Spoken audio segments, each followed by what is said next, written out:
Saudações, biologistas! Sejam bem-vindos a mais uma edição do podcast Biologismo. Hoje nós chegamos ao episódio número 40, veja só. Uhul! Já temos um monte de conversa bacana sobre os mais variados assuntos dentro da biologia. E é sempre um prazer poder conversar com pessoas tão incríveis sobre assuntos tão fascinantes que envolvem o meio ambiente, a zoologia e a ciência de um modo geral, né? Meu nome é Flávio, eu sou biólogo e estou hoje acompanhado da minha amiga e única representante feminina do podcast Biologismo.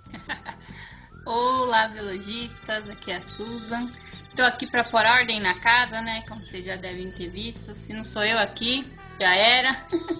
Bom, bora curtir o 40º episódio do nosso querido podcast. Puxa vida, quarentamos, hein, Flávio? Quem diria que a gente ia chegar até hoje? Pois é, menos de 2 anos atrás aí, não dava para imaginar que a gente ia tão longe, né? Pareceu uma brincadeira, mas o negócio tá fluindo, tá indo bem aí, né? É, e para comemorar o papo vai ser show hoje, hein? Que a gente vai contar com a presença de um convidado especial e um tema super interessante. É isso aí, daqui a pouquinho a gente vai apresentá-lo, o tema é sensacional. Estou super curioso para saber mais de um especialista. E então aguarda aí um pouquinho que daqui a pouco a gente apresenta ele e a gente vai saber tudo sobre esse bicho e esse projeto fantástico que ele faz parte aí. Susan, por favor, convide nossos queridos ouvintes para curtir nossas redes sociais.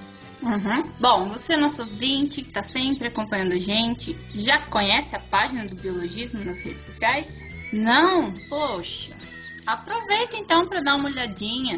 Estamos no Facebook, Instagram, YouTube, sempre trazendo informações super bacanas sobre esse mundo incrível da biologia. Tem meme também, tem diversão e conhecimento. É só procurar por @biologismo. E complementando para falar um pouquinho do podcast em si, agora no Spotify você pode avaliar os podcasts com estrelas, né? De 1 a 5 estrelas. Então a gente pede para você que está nos ouvindo pelo Spotify para deixar mais esse feedback para a gente. Avalie o nosso programa aí para a gente saber como está a percepção dos nossos ouvintes do Spotify. E se você ouvir por outra plataforma também tiver alguma maneira de avaliação, de classificação, dá esse feedback para a gente aí, que é muito importante a gente saber como é que a galera está reagindo ao podcast Biologismo. É isso aí. Bom, você que nos acompanha já há algum tempo aí, sabe que agora cada apresentador tem um quadro próprio no podcast, né? E hoje é a minha vez. Então, vamos lá com o quadro Que Dia Foi Isso? Não tô lembrado, não. Que dia foi isso? Que dia foi isso? Bom, esse episódio número 40 vai ao ar no dia 22 de setembro. E olha só que dia especial para o episódio ir ao ar. São 3 causas sendo celebradas nesse dia. E são causas importantes, viu? Que visam uma sensibilização em prol da fauna e do meio ambiente. Então, no dia 22 de setembro, celebra-se o Dia da Defesa da Fauna e ele foi instituído em 1980 via projeto de lei. Então, é uma lei, o Dia Nacional de Defesa da Fauna, do Senado Federal. Achei bem interessante esse detalhe, né? Não é uma data instituída por algum órgão, né, ambiental, foi realmente uma lei nacional. Tem também o Dia Mundial Sem Carro, que começou na França em 1997 e nos anos seguintes vários outros países foram aderindo, né? É uma causa visando um planeta com menos poluição, com mais atividade física, né? Incentivando o uso de bicicleta, de caminhada e tal, ou de caronas compartilhadas, ou ônibus, né? Transporte público aí. E por fim tem o Dia Mundial do Rinoceronte, que foi instituído pela WWF da África do Sul, também para sensibilizar as pessoas aí sobre o fato de todas as espécies de rinocerontes estarem ameaçadas de extinção, né? E, inclusive, uma espécie até já foi considerada extinta, né? Não sei se foi o rinoceronte branco. Rinoceronte branco, não é? Ele já foi considerado extinto, então uma causa aí que já vem há algum tempo, ele já estava ameaçado, como todos os outros, e infelizmente ele acabou perdendo essa batalha, né? Mas, enfim, fica aí essas 3 datas importantes e interessantes para o pessoal que estiver ouvindo na data de lançamento aí do podcast. Dá para mandar umas hashtags aí também nas redes sociais, né? Causas super importantes, né? Pra nossa fauna, principalmente. Exatamente. Embora não tenhamos tanto para comemorar, né? Pois é, bem lembrado. A gente está passando por um período bem triste aí, né? De seca e consequentes queimadas, né? Aqui em São Carlos está insuportável. É todo santo dia uma queimada em um local diferente. E com isso a nossa biodiversidade vai perdendo também muito, né? Muitos indivíduos aí, muitas espécies correndo ainda mais risco do que já estão correndo naturalmente, né? Pois é. Mas, de qualquer maneira, acho que esses dias, né, eles servem também para lembrar, né? Para mostrar essa importância desses animais para o ambiente e, sei lá, de qualquer maneira, acho que tudo é válido, né? Na tentativa de tentar aí proteger um pouquinho ainda do que resta da nossa fauna. Não, sem dúvida. Qualquer visibilidade, né, que trouxer a discussão à tona aí é válida, sim. Antes da gente partir para a apresentação do convidado e para o tema principal, tem mais uma data que marca esse 22 de setembro e a gente não poderia deixar passar em branco de forma alguma, porque nesta quarta-feira nós comemoramos 4 anos da criação da página Biologismo. Então nós temos muito a agradecer a todos que nos apoiam desde o início, todos os novos seguidores também, é claro. Todo mundo que nos incentiva compartilhando nossos conteúdos, comentando, fazendo críticas positivas, críticas construtivas, né? Enviando elogios também, participando de uma maneira geral da página. É muito gratificante ver a quantidade de gente que nos segue nas redes sociais e quanta coisa legal a gente já conquistou, assim como a quantidade de pessoas incríveis que a gente conheceu graças à página. Então, parabéns para nós e muitíssimo obrigado a todos os nossos amigos e seguidores. E aqui eu deixo também o meu muito obrigado aos meus companheiros de equipe, Aron, Ribas e Susan, uma equipe que faz tudo isso acontecer, faz tudo isso ser possível. Então, tamo junto e bora para muitos mais anos aí de biologismo. Valeu! Salve, galera, aqui é o Aron. E hoje, né, uma data importante pra gente aqui do biologismo, né? 4 anos... de página, quem diria, a gente está chegando a quase 100 mil curtidas, né? Mas um pouquinho chega em 90 mil. Espero que até o fim do ano a gente atinja 100, né? E é aniversário da página, mas quem ganha são vocês, né? Ajudando a gente a crescer, curtindo os posts, curtindo os podcasts, porque quanto mais vocês curtirem, mais compartilharem, mais a gente vai conseguir trazer informação, ciência e diversão para vocês, né? Então, só tenho a agradecer e vamos continuar assim para crescer cada vez mais. Valeu! Salve pessoal, aqui é o Ribas. Tem sido uma jornada muito gratificante, viu, esses 4 anos na página. E podendo contribuir um pouquinho, sabe, para a ciência, promovendo a divulgação científica. Tudo sempre com muito humor e descontração, né? A gente vai buscar informações relevantes, interessantes, para ter uma mente mais aberta e com boas fontes sempre. É sempre uma honra fazer parte dessa equipe tão dedicada e poder discutir diariamente com a comunidade sobre ciência e biologia. Não esqueçam de beber água e de participar de forma ativa na construção do conhecimento. Nos vemos nos podcasts e nos comentários da página. Adeus, galera! Pois é, meninas. Dia 22 é sempre um dia especial pra gente, né? Agora comemorando 4 anos e puxa, né? 4 anos de muito aprendizado, tanto para quem nos acompanha, seja nas redes ou no podcast, e especialmente pra gente também, né? Um aprendizado muito grande pra gente e tomara que ainda tenha muito para vir, né? A divulgação científica nos proporciona isso, esse aprendizado, tanto da gente aprender para passar informação, né, quanto aprender com quem nos acompanha também, o que é muito bacana, né, o que abre muitas portas pra gente. E é isso, né, que venham mais 4 anos e vida longa ao biologismo.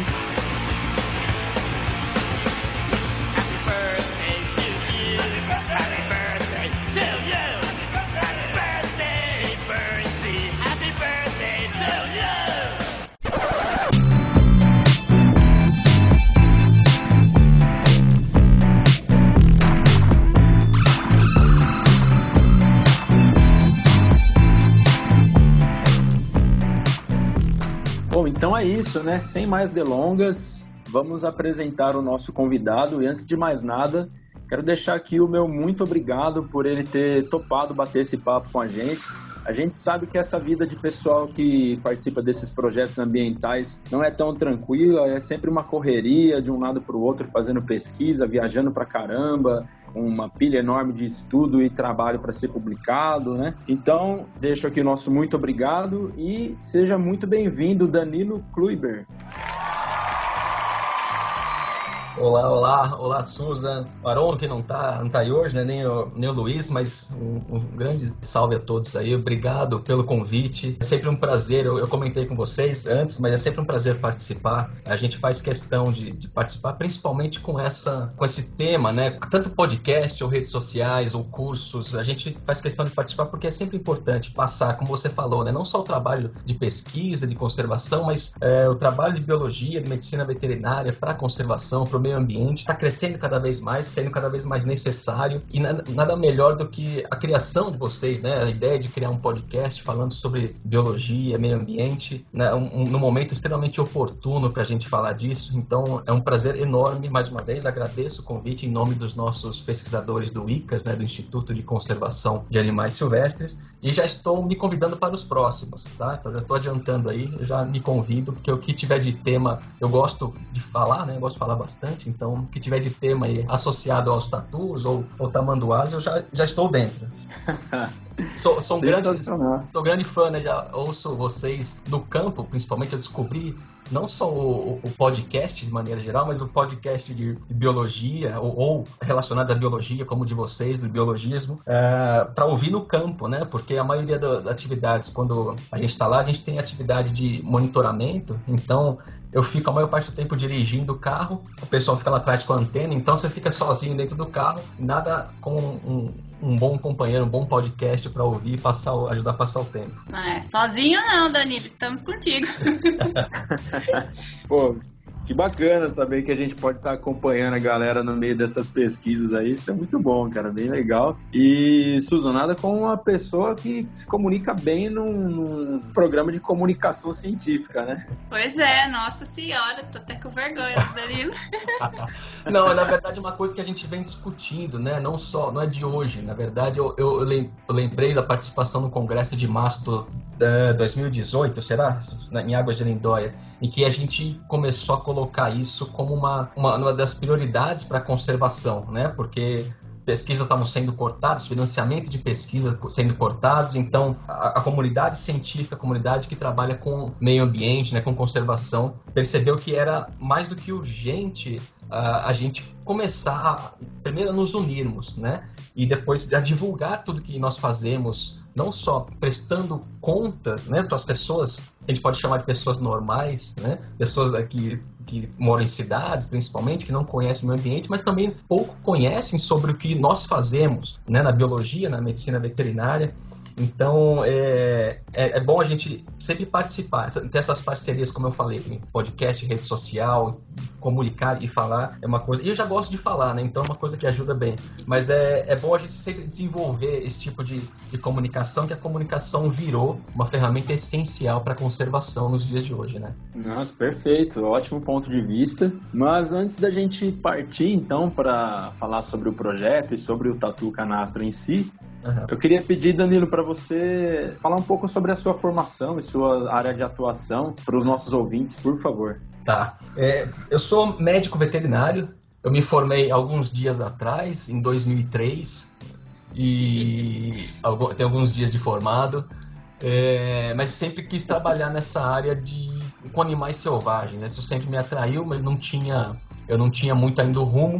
E aí, em 2003 mesmo, acabei conhecendo o pessoal do IP, né, Cláudio Pada, do Instituto de Pesquisas Ecológicas, e aí falei, é isso que eu quero fazer.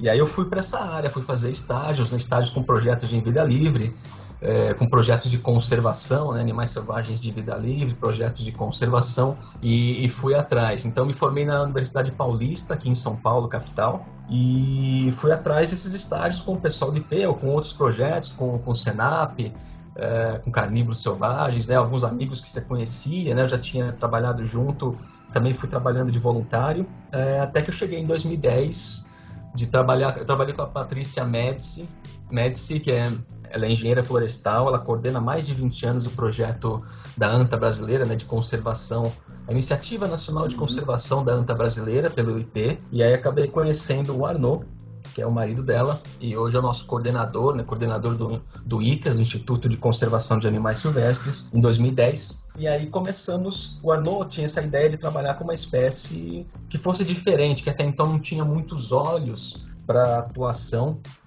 ou para conservação, né, não tinha muita pesquisa.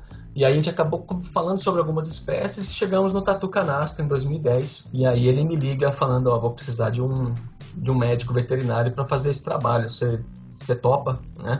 E aí, juntou tudo, né? Era no Pantanal, o bioma que a gente ia trabalhar, o Arnaud já é super reconhecido, renomado na conservação, principalmente desse bioma, né? Com ações de conservação. E aí começamos o projeto. Então, esse ano nós estamos comemorando 10 anos de projeto Tatu Canastra, né? Então, a minha formação inteira foi para projetos de pesquisa e conservação, principalmente com mamíferos neotropicais, desde 2003, quando eu me formei. Perfeito, que legal, cara. E bacana saber que vocês estão há tanto tempo atuando aí num projeto tão legal e dá para sentir o envolvimento que você tem com a causa e tal. E isso é muito legal, chama bastante atenção, né, da gente aqui. Sabe o que eu tô lembrando aqui? Esse é o segundo episódio que a gente vai falar sobre tatu, né? O outro foi sobre... Com o Jorge. Foi com o Jorge, né? Que é um paleontólogo daqui de São Carlos, né? Muito legal. Você lembra como era o nome do tatu, Susan, que ele pesquisava? Era um tatu gigante lá, de caverna, né? É o Glyptodonts. E deve ser. Tinha um nome desses no meio. O Glyptodonts é o ancestral que a gente fala aqui do tatu canastra e que a gente ainda encontra, a gente não, né? Paleontologistas, pesquisadores encontram tocas desses animais, né? Na Argentina tem, no sul do Brasil tem tocas desses animais ainda, algumas preservadas, tombadas, outras não. E que você consegue entrar, né? Esses animais eram grandes, assim, tamanho de um Fusca, um pouco maior que um Fusca. Para quem não sabe o que é um Fusca, né? O pessoal da nova geração aí talvez não tenha visto, mas o Fusca são aqueles carros antigos da década de 70, 80, né? Mas eram animais gigantescos e eram herbívoros, né? Por mais curioso que... uma coisa mais curiosa que tem dessa espécie é que eles eram herbívoros, né? Existiu a Era do Gelo, você vê o Glyptodonts lá, né? É mesmo? É verdade. A gente acabou não nomeando ele aqui no episódio, e já é um episódio que faz um tempinho que foi lançado, então eu não vou lembrar o nome dele. Mas eu sei que esse que ele encontrou, que ele trabalhou, foi na Bahia, né, Susan? Foi, ele achou numa caverna na Bahia. Na verdade, ele achou 2 ou 3 exemplares. E estavam inteiros, assim, aqueles osteodermos, tudo inteirinho. Ele conseguiu montar os indivíduos inteiros. E aí tá até aqui no museu, né, aqui em São Carlos. E saiu em jornal, saiu em todo lugar. E acho que a estimativa é de que eram de 20 mil anos atrás, se eu não me engano, esses tatus. Fantástico. Nossa, bacana, que e é legal. lindo, é muito legal. A gente falou assim, né, dos tatus antigos já. Exato. Exatamente. E, bom, aí como você já falou que esse tatu é o provável ancestral, né, do tatu canastra, queria que você, então, falasse um pouquinho sobre o tatu canastra para a galera que está nos ouvindo. Quem é o tatu canastra? Qual que é a diferença dele para outros tatus? E, se possível, Danilo, se não for pedir demais, Claro que não. você poderia também falar um pouquinho sobre as outras espécies de tatu mais comuns aqui. Eu conheço o tatu galinha, o tatu peba, né? São os mais famosos. O tatu bola também são os mais famosos aqui, né, pra gente, né? Então a gente está falando do Glyptodonts, né, aquele tatu gigante que é o ancestral do tatu canastra. É uma coisa interessante dizer que os tatus hoje só ocorrem nas Américas, né, no continente americano. Então, desde o sul dos Estados Unidos até o sul da América do Sul, a gente encontra... Existe uma discussão aí entre 20 e 21 espécies, mas vamos ficar com o número de 20 só para a gente ilustrar, né? Então, são 20 espécies de tatus que nós temos no continente americano. Isso ilustra também, ao mesmo tempo, o tão pouco que a gente conhece da fauna, né? Principalmente da nossa fauna. Então, dessas 20 espécies que existem no continente americano, 10 ocorrem no Brasil. E aí, para você, aí, mais uma vez, destaca, né? Quanto que até nós, pesquisadores, biólogos, médicos, veterinários, conhecemos pouco sobre a nossa fauna. Você fala, putz, 10 espécies, tatu-bola, do tatu-galinha, do tatu-peba, né? Quem são essas outras? Então, por exemplo, o tatu-galinha é uma espécie que ocorre do sul dos Estados Unidos até o sul da América do Sul, né? Então você pode encontrar em qualquer lugar, é uma espécie mais comum e que tem esse nome, recebe esse nome tatu-galinha, nome popular, porque o gosto da sua carne é parecido com o gosto de frango, né? Para quem caça, para quem se alimenta. Então é uma espécie que, segundo informações, ela é a segunda espécie mais caçada, né? Por caçadores, obviamente, mas é a segunda espécie mais caçada depois da paca. A paca, para quem não conhece, é um roedor, é um pouco maior que a cutia e menor que a capivara, ela é toda pintadinha, né? Que também se extinguiu em vários locais, vários biomas ou ecossistemas do nosso país por conta da caça. Então o tatu-galinha tem esse nome por conta disso. Aí depois também tem questões de saúde aí que a gente pode mencionar, que encontra em literatura, mas o tatu-galinha é um dos mais comuns, né? Mas é um animal assim mais de floresta fechada, né? Os jovens acabam saindo um pouquinho das áreas mais fechadas, frequentando um pouquinho de áreas mais abertas, explorando áreas mais abertas, mas fica mais em áreas fechadas, né? Já o tatu-peba é uma das espécies mais, a gente pode falar, mais versátil, né? Porque é uma espécie que é a única espécie de tatu que consegue morder, né? Aprender alimentos. Então quem for, por exemplo, onde for pegar um tatu-peba, toma muito cuidado para não tomar uma mordida de um tatu-peba. Além de machucar, né, ser um bicho forte, pode fazer um estrago grande e infeccionar bastante. Então, toma muito cuidado com a boca. É a única espécie que consegue morder, ele consegue quebrar sementes, ele se alimenta de pequenos vertebrados. É uma espécie que se alimenta de carniça também. Até um fato curioso que quando a gente está no campo, você vê um boi, né, uma vaca, um cavalo morto, às vezes se mexendo. Aí você fala, o que está acontecendo ali? Quando você chega perto, são tatus-peba, dentro dessa carcaça se alimentando de carniça, né? Então, Caramba. é uma espécie que novidade.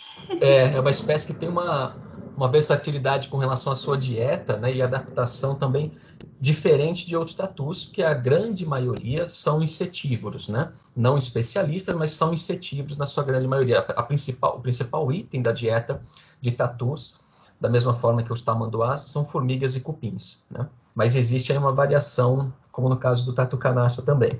Então essas espécies são as mais populares, digamos assim, que ocorrem com maior abundância, né? Aí a gente tem também o tatu-bola, que acabou de certa maneira sendo mais conhecido, mais divulgado por conta da Copa do Mundo, né? O fuleco, que era o mascote da Copa do Mundo de 2014 aqui no Brasil. E a gente tem duas espécies de tatu-bola, né? E ele chama tatu-bola porque é a única espécie de tatu que é capaz de, para se defender, se transformar numa bola. Então ele se fecha numa bola e aí o predador não consegue ter acesso a essa parte ventral dele, que é mais mole, né? Que é pele e músculo e tudo mais. Então a gente tem duas espécies, uma que ocorre no Nordeste, que é extremamente ameaçadas, né? O nome científico é o Torypeltis tricinctus, né? E aí tem a Matacus, que são muito parecidas, né? E que ocorrem mais na região central do nosso país, né? Pantanal ocorre em algumas regiões, no Cerrado. Então, são duas espécies aí também que são bem ameaçadas de extinção, pouco conhecidas, né? E que a grande maioria dessas espécies, tanto do tatu-bola, que é a menor espécie de tatu que a gente tem, até o tatu-canastra, essas espécies normalmente são ameaçadas por conta da perda muito rápida do seu hábitat natural. Chega até a ser maior do que a pressão da caça, né? Então, são espécies que têm uma taxa de reprodução mais lenta e acaba não suprindo, né, toda essa perda de hábitat que está acontecendo nos dias de hoje, principalmente. Então essas são as principais. E tem uma espécie bem curiosa que chama tatu de rabo mole, que muita gente conhece no Pantanal, no Cerrado, na região do Mato Grosso e Mato Grosso do Sul, como rabo de sola, né? Então essa espécie é interessante mencionar porque tem o tatu de rabo mole pequeno e grande. Na região de Bauru, região de Botucatu tem o tatu de rabo mole grande. Às vezes é até comum ver atropelado nas rodovias. Mas é legal, interessante mencionar porque muitos levantamentos de fauna são feitos, EARIMA, tal,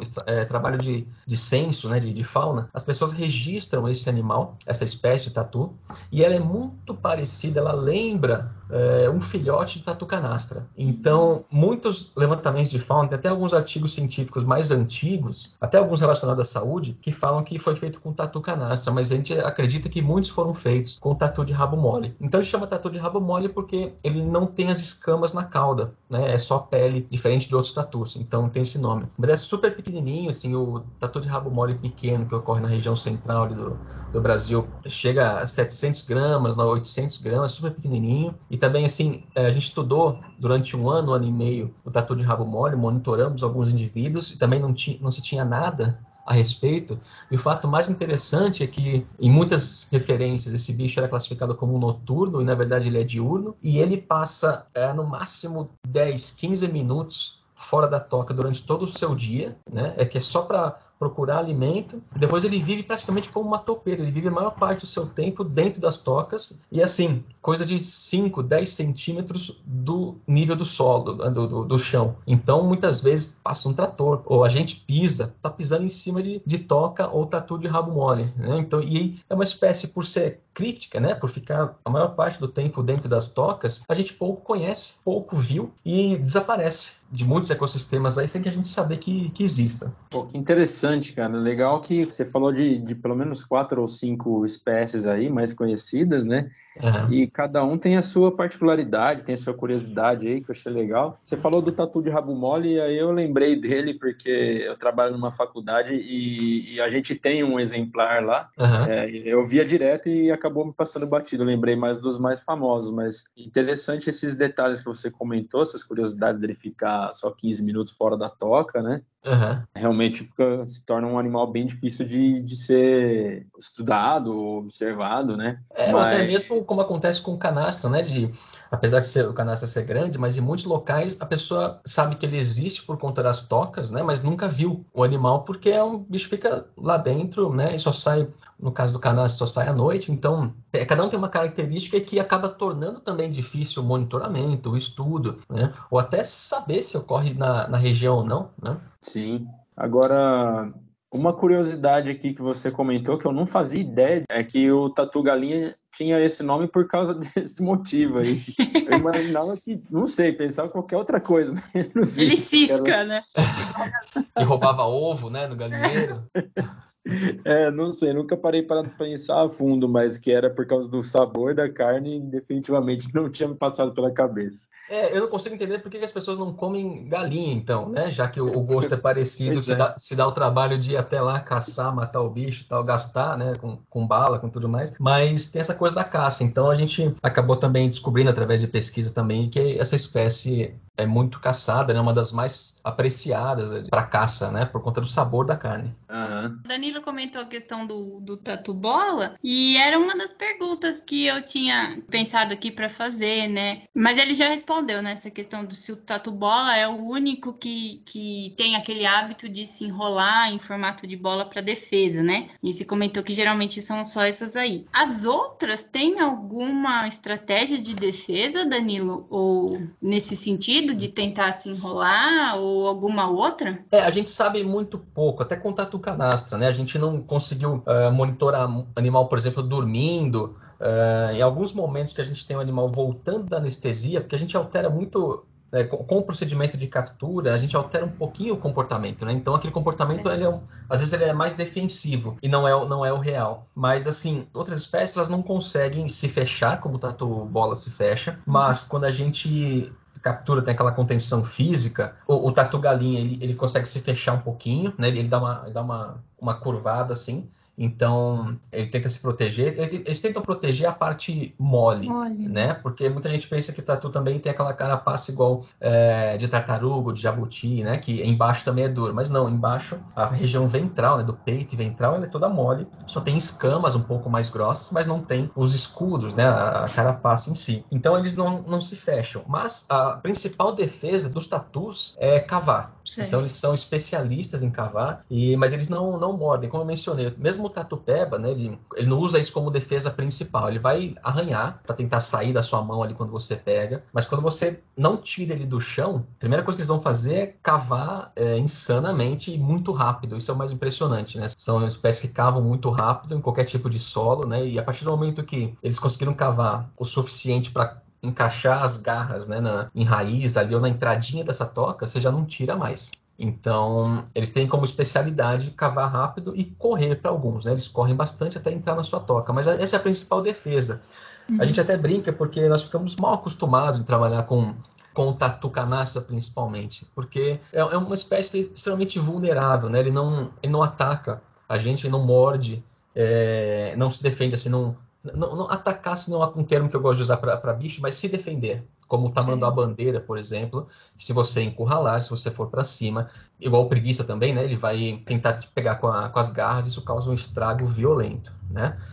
Até pro bicho preguiça, né? Já falando para quem nunca chegou perto, e aí tá com muita essa moda, né? De pessoal fazer muita selfie com animais selvagens e tal, tomar muito cuidado e evitem chegar próximo a animais selvagens. Principalmente animais como o bicho preguiça, por mais que tenha esse nome, ele consegue se defender com as garras, ele joga as garras, né? Ele joga o braço para pegar você com as garras muito rapidamente, por incrível que pareça, e é perigoso, né? Então, não ser surpreendido com isso aí, e como o tatu-peba, né? O tatu-peba também pode morder. Ele não usa como principal defesa, mas pode morder. E aí, como eu falei, nós estamos mal acostumados porque o tatu-canastra, quando a gente captura, né, para aplicar anestesia e tudo mais, o primeiro movimento que ele faz é tentar cavar para sair dali. Então são animais extremamente vulneráveis no sentido de defesa quando comparado com preguiça ou com tamanduás, né? Certo. E uma coisa que eu achei interessante que eu estava vendo mais cedo é que do tatu canastra, por exemplo, a gente consegue uma identificação de cada indivíduo. É isso mesmo, Danilo? Por conta de marcas que eles têm nas carapaças que são distintas? Tipo uma impressão digital assim da gente? Isso, é fantástico, isso mesmo, Susan. A gente conseguiu isso graças à tecnologia, né? São as câmeras fotográficas, que a gente chama de armadilhas fotográficas, que com o tempo evoluíram bastante, né? Hoje a gente tem resoluções assim fantásticas. E da mesma forma que o pessoal faz principalmente com felídeos, né? Com onça, com jaguatirica, tem gente que faz com baleia, né? Ariranha. Então, esses animais têm marcas individuais na carapaça, no caso do tatu canastra. Esse desenho que vocês olharem nas fotos aí na internet, cada um tem um desenho diferenciado. E o Gabriel, que é o biólogo que coordena o projeto de campo do tatu canastra, ele e o Arnold publicaram um guia de identificação de indivíduos. E isso foi uma coisa interessante, não só nesse sentido de você conseguir identificar indivíduos, mas para você também fazer levantamento, fazer censo de tatu canastra em determinadas regiões, onde não é possível, não é viável capturar esses animais e colocar transmissor para você monitorar isso da área de vida e tudo mais, né? Como, por exemplo, a Mata Atlântica, né?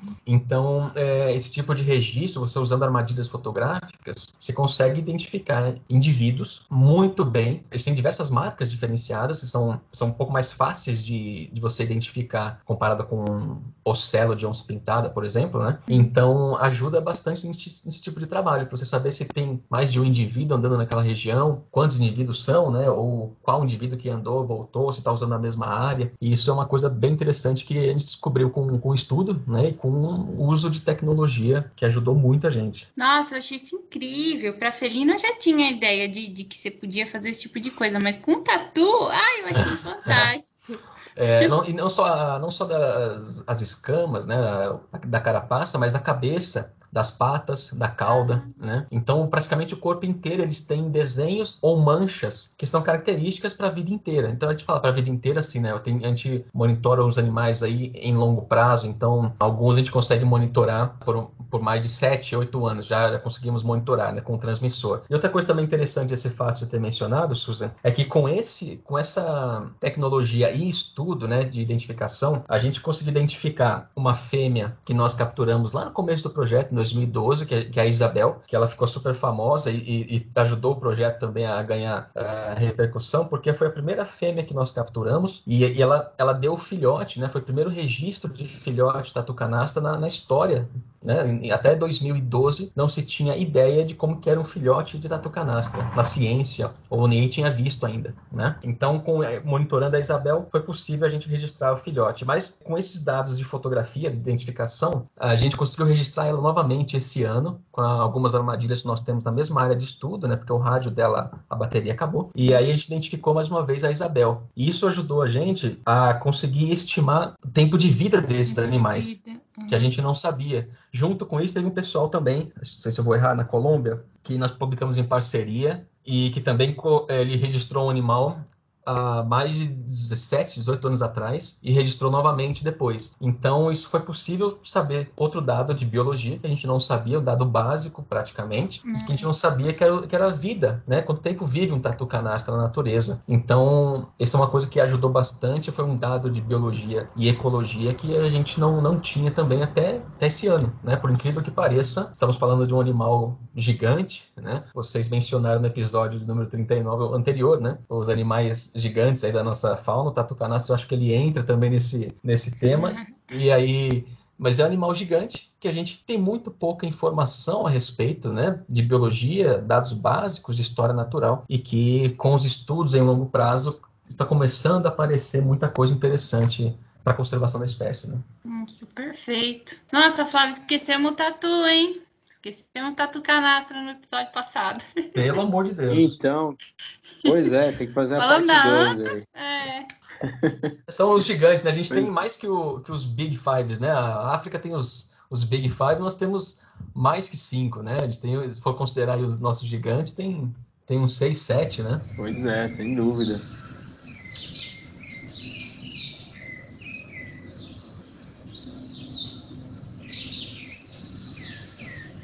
Você já falou um pouquinho, Danilo, mas eu queria perguntar para você um pouco mais sobre o histórico e a atuação do projeto Tatu Canastra, né? Uhum. Você pode falar um pouquinho para a gente disso? Claro. Primeiro eu queria lembrar, né, para a gente colocar aqui, nós estamos falando, é um privilégio participar do 40º, né, episódio, mas nós estamos falando hoje no Dia do Veterinário, né? Vocês no episódio anterior, vocês gravaram acho que um dia antes, não é isso? Do Dia do Biólogo, né? Pois é. Então a gente é um motivo de comemoração, né? E você citou ainda algumas datas importantes que setembro tem, né? Relacionado ao meio ambiente, que eu também não sabia com relação à lei e tudo mais. E além de ser um prazer enorme, o histórico do projeto tem também essa relação, não só do estudo em si, né? Do tatu canastra, mas do desenvolvimento dessa relação de interdisciplinas, que é o conceito que prega a biologia da conservação, medicina da conservação, né? Esse conceito do um mundo, uma saúde, mas que prega principalmente o estudo e desenvolvimento de ações de conservação para uma espécie, mas que tem que ter essa integração, né? Porque sozinhos não tem muito sucesso em projetos ou iniciativas de conservação. Então, aproveitando essa data, né, para comemorar e que tem uma relação com o assunto que você mencionou, né, do histórico do projeto, acho interessante a gente falar que o projeto só começou e está vivo até hoje porque a gente consegue desenvolver essas parcerias, principalmente entre biologia, veterinária, medicina, engenharia, todo tipo de disciplina e que ajuda a gente. Nós somos só os mensageiros, a gente colhe o material no campo, mas aí esse pessoal por trás, que desde o começo do projeto ajuda a gente a desenvolver essas ações e iniciativas de conservação para o tatu canastra, que nós começamos em 2010. Então eu mencionei aqui, né, a gente até pouco tempo não tinha dados básicos sobre a espécie e por incrível que pareça, né, quando nós começamos a estudar o tatu canastra, a gente tinha algumas informações, assim, tinha informações de alguns projetos assim, de dieta com a professora Anacleto, pontuais no Cerrado. Teve estudo com o Leandro Silveira, que ele monitorou alguns indivíduos de tatu canastra em emas, mas a gente não tinha estudos em longo prazo. E aí muitas informações básicas de ecologia a gente não tinha, ou que tinha, como por exemplo gestação, ou quantos filhotes uma fêmea podia ter, tempo de gestação ou de maturidade sexual, por exemplo. A maturidade sexual era relatada para tatu canastra de 9 a 12 meses, né? E aí com o tempo de estudo do projeto a gente percebeu que demora de 7 a 9 anos, né? Eu vou entrar mais nesse detalhe um pouquinho mais para frente, mas só para não perder o foco do histórico. Então, assim, a ideia principal do projeto era que a gente pudesse unir o maior número de profissionais das mais diversas áreas para tentar levantar informações básicas de uma espécie da nossa fauna gigante, né? O tatu canastra é uma espécie que pode chegar a 1,5 metro de comprimento, da ponta do nariz até a ponta da cauda. É um animal noturno, que se alimenta principalmente de cupins e formigas, e que sabia-se que ele era ameaçado de extinção, mas não sabia por quê, quais eram as principais ameaças. Lógico, algumas coisas são mais óbvias para a gente, né? Como alguns fatores de impacto, né? Como caça, desmatamento e tal, mas não sabia-se em quais regiões ele era mais ameaçado, não se sabia dados reprodutivos, né? Quanto tempo demora para ter um filhote, maturidade sexual, quantos filhotes tem, área de vida, né? A gente não sabia quanto que anda um tatu canastra, quanto precisa de uma área, né? Se a gente fala, por exemplo, que uma espécie é ameaçada por perda de hábitat natural, mas quanto que precisa um tatu canastra para viver? Né? Quanto tempo vive um tatu canastra? Então, eram informações que, além de serem básicas, de biologia e história natural que a gente não sabia, mas também são informações básicas para a gente compor programas ou plano de ação de conservação para a espécie que nós não tínhamos, né? Até isso estou falando de 2010, quando nós começamos o projeto, né? Então, isso é um pouco assustador quando a gente fala de uma espécie gigante e que se tinha pouco conhecimento. Já é assustador quando a gente fala que espécies estão desaparecendo, espécies de morcego, de anfíbios, né? Lagartos e tal, são espécies pequenas, mas que, entre aspas, você fala, puxa, dificilmente eu vou ver uma cobra, um lagarto, um anfíbio e tal, mas quando a gente fala que uma espécie está desaparecendo tão rápido quanto e tem 1,5 metro de comprimento e pode chegar a pesar até 50 quilos, né, segundo a literatura, a média que a gente tem pego lá dos bichos é de 35 a 40 quilos, mas é um bicho que tem todo esse tamanho e está desaparecendo completamente. Então a ideia era essa, né, da gente levantar informações a campo, né, da espécie em vida livre. E até porque em cativeiro tinha tido registro de tatu canastra em alguns zoos americanos, um que viveu mais de 16 anos, mas isso na década de 70. E aí tem algumas fotos assim que falam que teve filhote, mas na verdade entra naquele caso que eu falei do tatu de rabo mole, né? A foto antiga, em preto e branco, era um tatu canastra e dois tatus de rabo mole. E está descrito como filhotes do tatu canastra. Então, isso não se tinha em cativeiro, não tem essa espécie em cativeiro, né? Então, não se tinha informação a respeito e de vida livre muito pouco. E aí nós chegamos com esse intuito de levantar essas informações, tentar entender um pouco mais sobre a espécie. E, assim, o principal era como que a gente vai obter essas informações se a gente nunca trabalhou, né? A gente nunca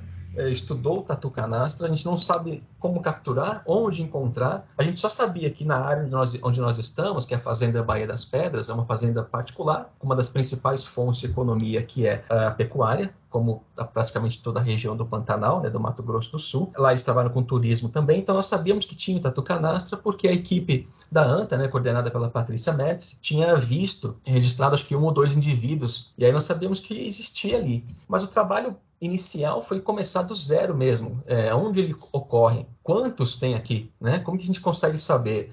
Como que a gente vai saber se tem mesmo tatu canastra aqui? Então, aquela coisa que a gente foi aprendendo andando com o pessoal de lá também, que ajudou bastante a gente. Mas aquela coisa assim, o tatu canastra, a gente quando pergunta para alguém, a pessoa fala, eu sei que tem. Eu nunca vi, eu só vi uma vez na minha vida, né? Para vocês terem uma ideia, os proprietários da Fazenda Baía das Pedras, né? Que dão todo o suporte para a gente lá, desde o começo, né? Eles nunca tinham visto tatu canastra. Eles moram lá há mais de 40 anos. Então, dá pra gente, além de assustar um pouco, né, para quem vai começar um projeto com esse tipo de informação, você já fala, opa, acho que eu tô escolhendo o bicho errado, eu tenho tendência a falhar, né? A dar alguma coisa errada, porque quando você já chega, tem esse tipo de informação há 40 anos, a pessoa mora lá e nunca ter visto um tatu canastra, você fala, putz, será que eu estou fazendo a coisa certa, né? Você se dá conta do quão insano você está sendo naquela situação, né? E principalmente, ainda na questão do insano, é você não só escolher trabalhar com uma espécie com pouca informação e que as pessoas locais nunca viram, é você também tentar levantar recursos, né? Esse foi e é o papel do Arnaud, que é o nosso coordenador, levantar recursos para um projeto que a gente não tem experiência, nunca capturou um animal antes, nunca monitorou, nunca estudou, né? É mais louco ainda. E mais louco ainda alguns financiadores aceitarem essa ideia, né?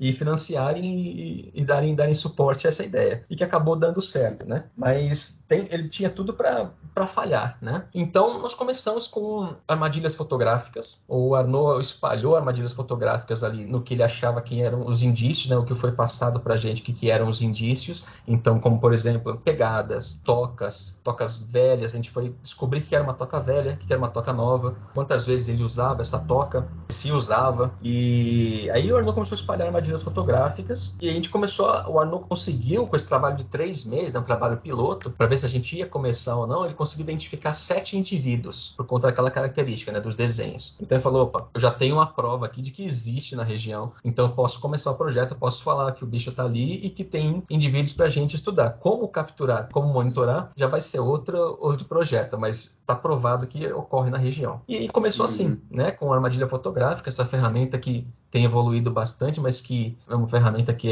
tem ajudado muito, né, trabalho de campo, em vários sentidos, uma tecnologia fantástica. Eu não gosto de mencionar muito isso, mas quando eu fui estagiário do IP, armadilhas fotográficas eram com câmeras dentro dos cases, né? Então você colocava filme e você colocava naquela posição, achando que estava certo, você colocava 36 poses, e depois de um tempo você ia lá, retirava, levava para a cidade para revelar, e aí você via que você tinha colocado ela torta, ou um galho ficou passando na frente ali, né, com o vento, e as suas 36 poses foram registradas do capim, né, ou da árvore se mexendo. Então, não sou tão velho, mas sou de 80, né?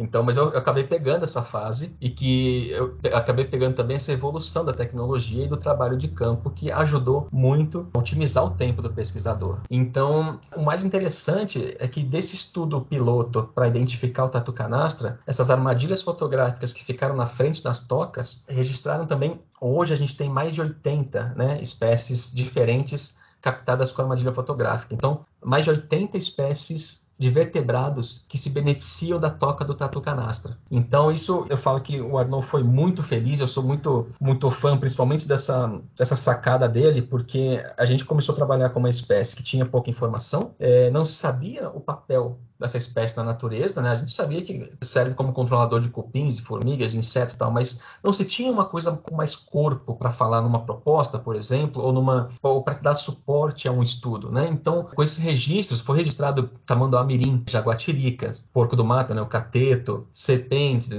jabutis, aves, várias espécies beneficiando da toca do tatu canastra, tanto quando ele está lá, ou quando ele deixa a toca, essas espécies acabam utilizando para se alimentar, para fugir de predadores, para dormir, para descansar, e também dentro nós colocamos aqueles data loggers, né, que são aqueles medidores de temperatura. Então a gente descobriu também que a toca vira um refúgio térmico, que é a toca, dentro da toca, como se fosse uma adega de vinho, né, ou uma sala com ar-condicionado. Ela se mantém uma temperatura constante durante o ano inteiro, entre 24 e 26 graus, né, e independente da temperatura lá fora.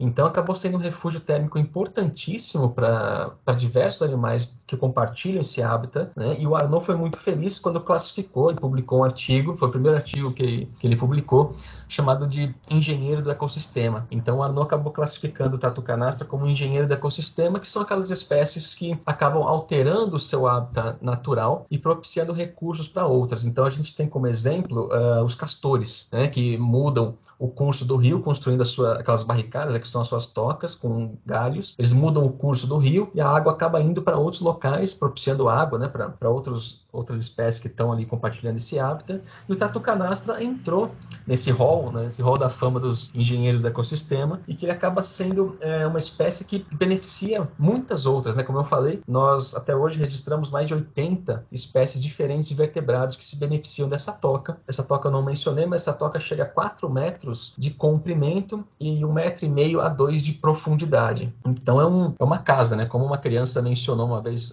levantou a mão enquanto o Arnaud falava numa escola lá no Pantanal, ele levantou a mão e falou tio, então o tatu canastra é igual o prefeito da cidade, né? Que dá casa para os outros. Então o tatu canastra acaba sendo uma espécie que beneficia outras, né? A ocorrência do tatu canastra acaba beneficiando outras espécies. E aí por aí foi, Flávio. A gente, a partir desses dados, isso ajudou bastante, né, a divulgação do projeto, deu mais corpo e mais segurança para o nosso estudo. E o que foi mais difícil mesmo foi aquela coisa de encontrar um indivíduo, né? Demoramos um mês inteiro no campo para capturar o primeiro indivíduo, para encontrar, né? E capturar esse animal, colocar um transmissor. E a gente sempre falava, né? Puxa, quando encontrar o primeiro vai ser a resposta para tudo. A gente vai descobrir tudo, né? Sobre essa espécie, vai ser fantástico. Mas na verdade surgiram milhões de perguntas em cima do primeiro que nós capturamos. Então essa coisa foi uma ilusão que a gente tinha, talvez para estimular o outro para continuar, né? Continuar a não desistir, mas acabou surgindo aí diversos estudos e perguntas, mas assim, é uma espécie que a gente hoje, nós capturamos no mês passado nosso 35º indivíduo apenas, pra vocês terem uma ideia, né? Durante 10 anos de projeto, indo todo mês para o campo a partir de abril, a gente fica 15 dias por mês, né? Desde o começo, nós só capturamos 35 indivíduos diferentes. Então, é um projeto que é proporcional à reprodução do animal, né? Ele é lento para dar dados para a gente, né? Então a gente precisa monitorar muito em longo prazo para conseguir dados básicos, né? Então a gente conseguiu também. E outro grande desafio, né, era capturar, como chegar até o indivíduo, como capturar e como colocar um transmissor numa espécie que tem uma anatomia diferenciada e que todos os métodos convencionais, entre aspas, que nós conhecemos, que é o radiocolar no pescoço, ou no caso do tamanduá, né, no peito, né, aqui é um colete, mas não serviria para esse animal, né? Além de ser um animal que cava, vive debaixo da terra e não dá para colocar nenhum outro tipo de transmissor que você vai colocar, ele vai entrar debaixo da terra, é um bicho bruto também, super forte, né? Passa qualquer barreira, passa em frente, né? Não derruba tudo se precisar. Então, e dentro das tocas tem muita raiz quebrada, né? Que ele quebra para entrar. Então, nada ficaria. E aí foi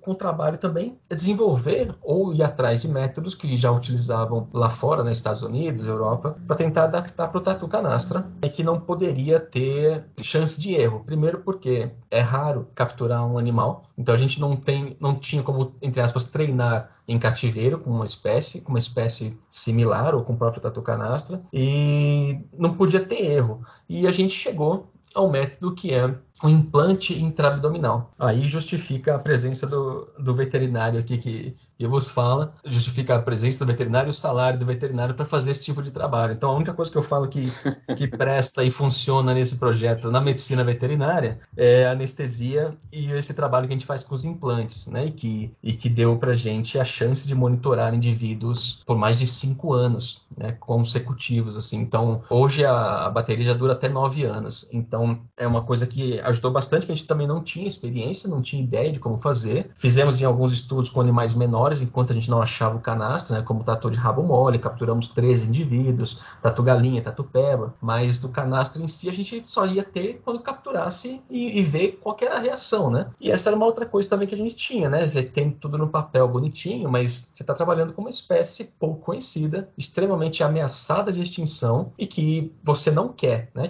capturar, e o animal morre na sua mão, né, na anestesia ou numa cirurgia. E o que vai acontecer depois com esse animal, depois que você coloca o transmissor, né? O transmissor é um implante intraabdominal que a gente coloca através de uma cirurgia de médio porte, digamos assim, e que, diferente de um cachorro que a gente leva para uma castração, por exemplo, na clínica veterinária, e que você sai de lá tudo limpinho, bonitinho, né, com curativo, o veterinário fala para você, restringe o movimento desse animal, você deixa ele num quartinho, não deixa subir em poltrona, tudo mais, para não romper os pontos, né? No caso do tatu canastra, a gente está no meio do Pantanal, numa área alagada, né, a maior planície alagável do mundo, e que tem barro, tem terra, tem sujeira. O bicho vive debaixo da terra, né? E que, a partir do momento que você faz a cirurgia, o animal volta da anestesia, você não marca um retorno para saber como que está, nem para fazer curativo, né? Você tem que se apegar, mesmo que você não tenha nenhuma religião, o veterinário acaba se apegando a diversas religiões nesses casos, e acaba aprendendo a rezar em todos os jeitos, né? Porque você tem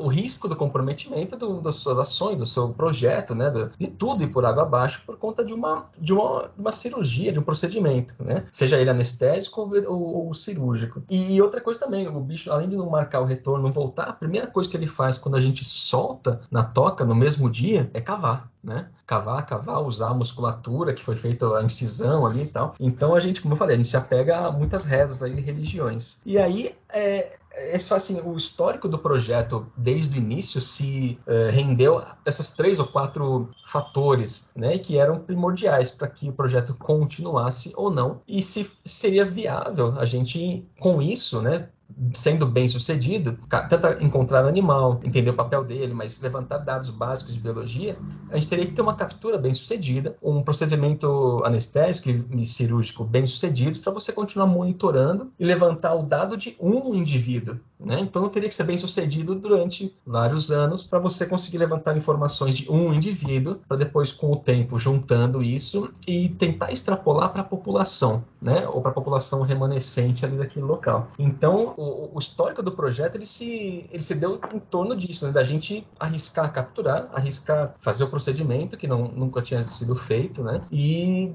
dar sorte de ser bem sucedido para você dar continuidade ao estudo. Danilo, você comentando aí da questão do papel do veterinário e tudo mais, vocês têm dados sobre questões de doenças que acometem esses tatus na natureza? Vocês têm mais 2 horas para eu falar?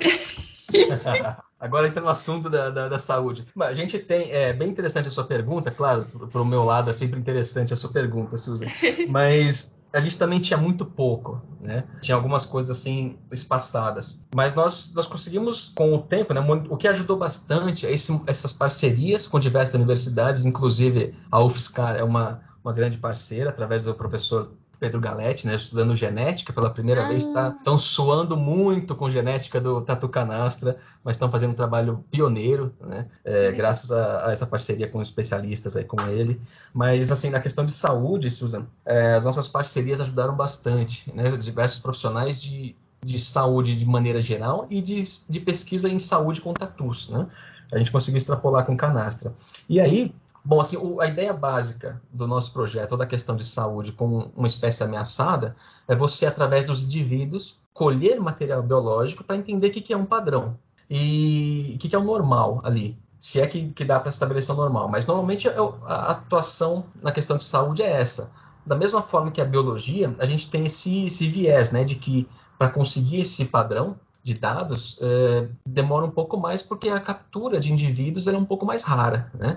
Mas de alguns indivíduos nós capturamos, então nós tivemos, assim, por exemplo, conseguimos levantar dados como o que é o básico dos valores de sangue, né? O que a gente colhe quando vai no laboratório, né? De bioquímico, por exemplo, que são esses valores que, alterados, nos indicam que o animal está saudável ou não. Mas coisas mais interessantes, por exemplo, nós tivemos um indivíduo, uma fêmea adulta que nós monitoramos até 2018, em que ela foi achada quase morta, meio fora da toca, e ela acabou morrendo. A gente não sabia o que é, a gente fez necrópsia, encaminhamos para os nossos parceiros da USP, né, o pessoal da patologia, e aí foi descoberto através deles herpes, né, o vírus herpes. Então, e aí na verdade eles chegaram até a identificar que espécie de herpes é essa, e o fato mais interessante é que é uma espécie nunca foi descrita. É uma espécie nova de herpes e que é característica do tatu canastra. Então, nesse ponto de vista, lógico, para pesquisa é interessante, mas por outro lado, a gente sabe, por exemplo, que herpes, como seres humanos, né, herpes ela pode chegar a matar quando ela afeta órgãos, como no caso foi esse animal. Ela pode causar tumores, né, como esse animal tinha um tumor no esôfago, então possivelmente morreu por inanição, por não comer, e ela afeta mucosa, né, e tem uma possível transmissão através de reprodução, né, através da cópula, né, no caso dos seres humanos, de relação sexual. Então, se a gente considerar, extrapolando tudo o que a gente sabe de herpes, por exemplo, para esses animais, a gente sabe que a gente tem uma ameaça muito grande para uma espécie que já é ameaçada, né? Então, tem alguns casos, por exemplo, de elefantes em cativeiro, que os animais nascem, né, os recém-nascidos nascem com herpes, contaminados pelos pais, e morrem com menos de um mês. Né? Então, se o pouco que a gente conhece de herpes acontecer para o tatu canastra, a gente sabe que a espécie tende à extinção em diversos locais se acontecer esse tipo de doença ou de vírus. Né? Por outro lado, também a gente tem alguns animais que começaram a apresentar uma característica diferente de carapaça, né? Uma carapaça mais judiada, assim, parecia um aspecto com mais queratina, totalmente diferente do que a gente estava acostumado a ver. E a gente conseguiu também identificar um ácaro, um tipo de sarna nesses animais. Eles eles ficam na carapaça, né? Eles fazem furinho, galerias na carapaça. Nós isolamos esse ácaro, né? Foi encaminhado para o Butantan, tem o pessoal identificando, e também vai sair um trabalho que é um ácaro específico do tatu canastra. Então, existem algumas coisas que a gente consegue fazer uma relação de que, além das ameaças naturais, de que a perda do hábitat natural, né, o estresse da perda do hábitat natural, da falta de recurso alimentar, e tudo isso junto, né, a gente tem também muitas queimadas, que a gente ouviu bastante, né, está acontecendo novamente. Então, tem toda essa pressão que leva os indivíduos a terem uma queda no seu sistema imunológico. Então, como no caso do tatu canastra, isso tem um impacto muito grande, porque eu mencionei ali da reprodução, né? Com esses estudos em longo prazo, a gente conseguiu perceber que o tatu canastra demora de 7 a 9 anos para atingir a maturidade sexual.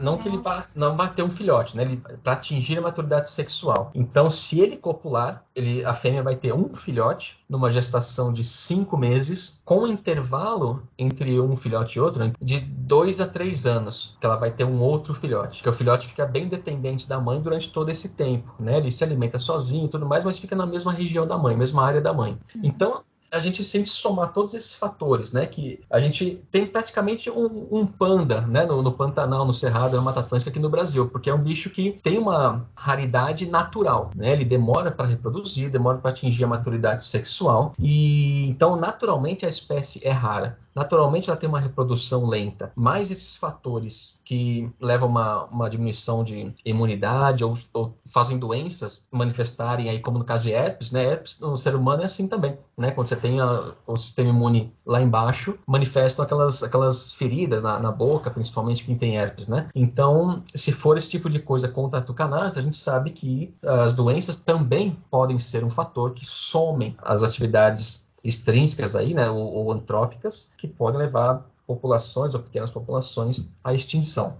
Caramba, né? Fora as pressões que já sofrem naturalmente aí naturalmente não, né? Tudo forçado aí pela antropização, ainda tem as doenças, tem o fator biológico. Isso é que a gente sabe, né, até hoje, Susan. Então tem muitas outras coisas que a gente ainda não sabe a respeito da saúde, né, de biologia da espécie, mas no caso da saúde que pode disseminar muito rápido, né, pode transmitir muito rápido entre outros indivíduos, até a genética, né, como eu mencionei, o professor Pedro Galetti na UFSCar estudando genética aí, a gente também não sabe se a genética está comprometida dessa população, né? A gente pode correr o risco de estar estudando uma espécie comprometida geneticamente, né? Então a gente tem essas coisas por trás aí do estudo em longo prazo. Por outro lado, como eu falei, a importância da gente conseguir manter um estudo em longo prazo dá pra gente esse tipo de informação, porque até às vezes a gente fala, tem estudos de saúde, por exemplo, mas que não detectaram nenhum tipo de doença. Mas a gente estudou o mesmo tipo de doença ou de parasitos em longo prazo e começou a encontrar indivíduos. Então leva a gente a pensar, será que monitorando em longo prazo, né, ou pegamos indivíduos que começaram a ter essas doenças por conta de alguma ação, ou eles já tinham e manifestaram esse tipo de parasito, de vírus, né, bactérias e tal, ou é natural da espécie ter isso e aí com qualquer outro tipo de pressão acaba manifestando e tornando as espécies doentes, né? No caso de sarna, infelizmente está se tornando algo extremamente comum, né, da gente visualizar nos animais aqui do Brasil, né? Tem muito vídeo que o pessoal posta de lobo-guarás completamente sem pelo, né, no interior de São Paulo, tem vídeo, cachorro vinagre, o pessoal que trabalhou com cachorro vinagre no Mato Grosso tem fotos de filhotes completamente comprometidos por sarna. Então é algo que essa coisa da perda do hábitat natural, a proximidade com animais domésticos tem causado bastante isso. Então isso também é uma coisa que tem afetado bastante com relação à saúde das espécies, né? E o tatu canastra pode ser mais uma que está nesse meio, né? Cara, quanta coisa interessante, preocupante. E muita coisa, muita informação assim que o Danilo trouxe pra gente nessas duas últimas perguntas aí.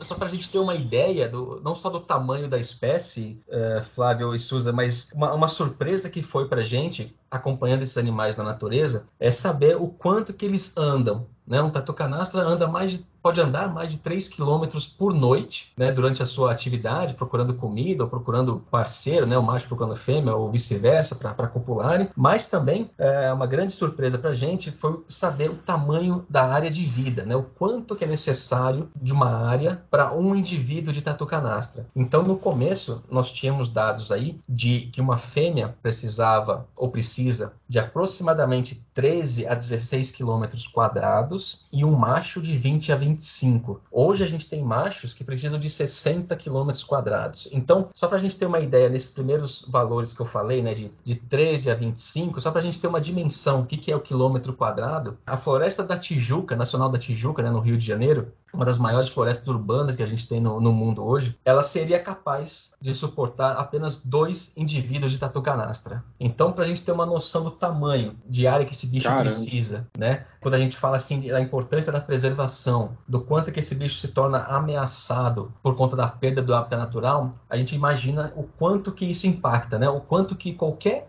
hectare de mata que é removido, consequentemente a sua alimentação, o quanto que isso impacta na preservação ou naquela população que tá ali naquela região, né? Então, mais uma vez, né? A Floresta Nacional da Tijuca comportaria, se a gente levar isso ao pé da letra, comportaria 2 indivíduos de tatu-canastra. Então, a gente precisa ver que, para onde a gente olhar hoje, quase que não tem esse tipo de área preservada mais, né? Para vários ecossistemas aí, a gente não tem uma Floresta Nacional da Tijuca preservada. Então, o Cerrado é um caso didático com relação a isso, né? Então, é um fato que é interessante a gente comentar. E aliado a isso, tem aquela questão do indivíduo que demora da espécie, né? De 7 a 9 anos. Então, quando a gente tem, por exemplo, um indivíduo atropelado, um indivíduo morto pelo fogo ou pela caça, existe um impacto muito grande na população, porque para ter um indivíduo adulto novamente, vai demorar de 7 a 9 anos para ele conseguir chegar na maturidade sexual. Então, a espécie em si, como eu falei, é naturalmente rara e precisa de ações não só emergentes, mas de ações que sejam mais amplas com relação a estudos, prioridades e planos de ação de populações, né? Considerando a espécie tatu-canastra como uma espécie ameaçada. Bom, eu acho que essa relação que você fez aí de comparar com a Floresta da Tijuca é ótima, cara. Dá para dar uma boa ideia, assim, né? Uma mensurada, assim,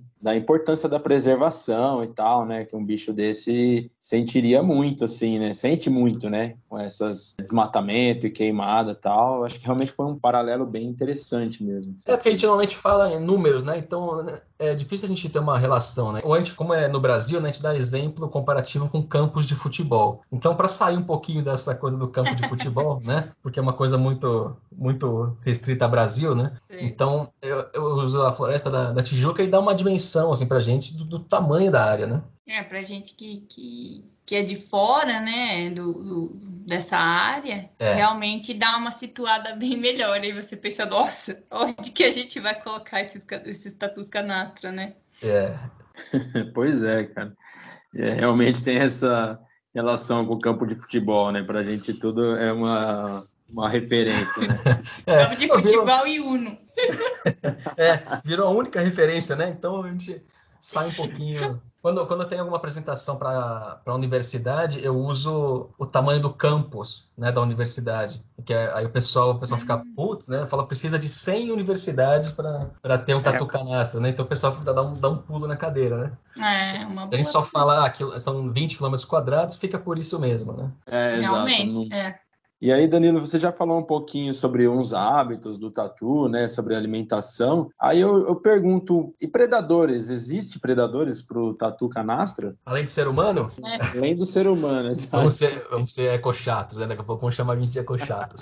Mas tem sim. A onça pintada é o principal. A onça parda, são animais que conseguem pegar o tatu canastra, né, virar e morder e tal. Filhote, a gente acredita que a gente não tem registro, mas quando é um filhote de tatu canastra, a gente acredita que a jaguatirica consiga pegar também, né? Lobo-guará, cachorro do mato com filhote, que eu já vi tentativa de predação de cachorro do mato com o tatu de rabo mole, então acredito que sendo um filhote consegue predar também, mas os principais predadores são a onça pintada e a onça parda. Legal. E você, na outra pergunta, comentou que existem 80 espécies que utilizam as tocas do tatu canastra, né? Aham. Das mais variadas, né? Grupos diferentes aí. Com isso, você acabou respondendo uma pergunta de um seguidor nosso, que ele tinha perguntado exatamente isso: quais animais que podem utilizar as tocas antigas desse tatu. Aham. Eu não imaginava que era uma variedade tão grande assim de animais. Então ele realmente tem esse papel interessante, né? Ecológico, né? Aham. Eu acho que eu respondi várias perguntas, né? Eu já adiantei. Fui falando, respondi as perguntas de todo mundo, né? E isso pra gente foi uma surpresa enorme no começo do projeto. A gente não tinha noção dessa utilidade, né? Desse benefício que o canastra causava. E não só das tocas. Quem perguntou? Tem o nome dele aí, o Flávio, que perguntou? Tem sim, foi o Lucas Vasconcelos. Lucas. Então, o Lucas perguntou não só de tocas antigas, Lucas, mas as tocas que o tatu tá lá dentro também, né? Então, normalmente acontece o seguinte: ele cava a toca e aí ele sai e os animais começam a utilizar, né? Por conta de alguns resquícios de cupins que ficam ali para ficarem mais tranquilos lá dentro, né? Sem um tatu canastra lá dentro. Mas normalmente o tatu canastra, quando cava a sua toca, ele fecha a entrada da toca com areia, como se fosse uma mensagem de que estou aqui dentro, né? E isso é utilizado também como uma informação de outros indivíduos que chegam, outros indivíduos de tatu canastra que chegam ali para cheirar. O Arnaud brinca, fala que a toca do canastra é uma espécie de caixa postal, né? Como são espécies que enxergam muito mal, se localizam, né? Se viram muito bem com o olfato, eles acabam chegando e cheirando e sabendo que aquela toca não é deles e que tem alguém ali dentro. Então, normalmente tem tatu canastra lá dentro, então alguns fecham, outros não, outros fecham um pouquinho mais para dentro, mas mesmo quando tem tatu canastra lá dentro, a gente tem registro com as nossas armadilhas fotográficas de tamanduá mirim deixando o filhote lá dentro. Ele sai por uma noite, 2 noites e volta para pegar o filhote, e nisso o tatu canastra está lá dentro, o filhote também. Eu não sei o que acontece lá, mas se dão super bem. A mãe do mirim volta, pega o seu filhote, sai o canastra, sai o mirim. Então muitas vezes eles compartilham, né? Eles já tinham esse conceito muito antes do Airbnb, né? Então já tinha esse conceito de compartilhar os compartimentos, né? As casas, muito antes do que o pessoal lançou aí para compartilhar suas casas. Então muitas vezes a gente tem registros, então vários, na verdade, de vídeo, de fotos, né? Deles compartilhando ao mesmo tempo, ou essas espécies que depois que o canastra sai, aí vira uma bagunça, né? Até interessante mencionar, com esse trabalho, a gente teve uma repercussão bem bacana internacional por conta de divulgação de financiadores, né? Nossos financiadores são, na grande maioria, zoológicos americanos e europeus, por incrível que pareça, por não ter os animais em cativeiro, né? São nossos financiadores principais. E por conta dessa divulgação desse artigo, desse estudo, a BBC de Londres quis gravar um documentário com a gente. Primeiro documentário da BBC, primeiro documentário sobre o tatu canastra, né? E que eles chamaram de Hotel Armadillo, né, que é o hotel do tatu em inglês, né, por conta desse dado, né, desse dado científico. Acabou virando um documentário, e para nossa honra, né, enorme, assim, não tem nem como mensurar isso, o David Edinburgh acabou aceitando narrar esse documentário. Então nós filmamos em 2016, ele foi lançado em 2016, e infelizmente no Brasil ninguém comprou, né? Então não foi transmitido aqui no Brasil, mas no YouTube vocês encontram, e quem quiser assistir. E tem o privilégio aí da melhor parte do documentário, quando o David Edinburgh fala o veterinário Danilo. Então a única parte que tem o destaque no documentário é a hora que sai da boca dele, que fala Vet Danilo, e aquilo eu nunca vou esquecer. Eu ponho para repetir, é só essa parte, eu cortei e deixei só essa parte na minha cópia aqui. Então, mas e tem esse privilégio. Incrível, cara. Pra Que gente foi bem privilégio bacana. incrível. E assim, foi essa é para colocar TikTok do celular, né? Por aí. E assim, mas e que veio de uma informação científica, né? Veio de uma informação do bicho que a gente mal conhecia, e acabou virando um documentário que ajudou muito, né, na divulgação do projeto e das nossas ações também com a espécie, né? Nossa, imagino, uma vitrine maior que essa não existe, né, cara? Que coisa sensacional. Não vi, mas já vou deixar aqui na minha lista para assistir muito em breve. Posso mandar o link para vocês aí. Por favor, a gente vai deixar na descrição aqui do episódio para o pessoal que quiser ouvir, assistir também. E vamos mandar pro Ribas que ele vai morrer de inveja de saber disso. Ele teve seu nome mencionado. Puta, que sensacional, cara. Que legal isso. Muito bom mesmo. Bacana, foi bacana. Muito bom. Uma história curiosa a respeito da aceitação do David Edinburgh. A gente sabe que o David tem 90 e poucos anos, né? E que ele foi muito famoso década aí de 60, 70, né? E essa coisa de tecnologia, ele nunca foi muito a favor de tecnologia, tá? Então ele não tem smartphone, não tem WhatsApp, e-mail e tal. Então o pessoal que gravou com a gente falou, putz, a gente precisa entrar em contato com ele, mas ele não tem e-mail, ele não responde e-mail, ele não tem e-mail, não tem WhatsApp, rede social, nada, né? Ele começou a criar agora a rede social, mas por conta das campanhas dele. Mas aí a pessoa falou que a gente tem que entrar em contato com ele, perguntando se ele aceita narrar, através de uma carta escrita à mão. Então, que ele só responde assim. Aí eu falei, pô, a gente falou, pô, já não vai chegar nunca, né, essa carta, imagina que... mas tudo bem, vamos tentar, né, seria um sonho ele aceitar isso e tal. E o pessoal falou que escreveram uma carta à mão, encaminharam para ele, aí depois de um tempo receberam a resposta da carta escrita à mão por ele, dizendo que aceita, que seria um privilégio e tudo mais. Tá? Imagina, ele falou que é um privilégio narrar, né? Então, e aí o pessoal da Mara Mídia, né, que é do grupo de filmagem que fez a filmagem com a gente para a BBC, eles falaram que colocaram num quadro, né, numa moldura, e eles têm até hoje lá essa carta moldurada na sala deles com o David Edinburgh assinando e aceitando a narração. Né? Justo, né? É o único destino possível para uma carta dessa. Mas é interessante, né? Nos dias de hoje... ele utilizar esse método, né, e respondeu, né, Muito bom, pô, muito legal mesmo. Bom, vai vendo, Susan, né? O pessoal foi mencionado pelo David Edinburgh, eu nunca sei falar o sobrenome dele, e tá aqui participando do podcast Biologismo. Tamo com moral, hein? Tamo com moral!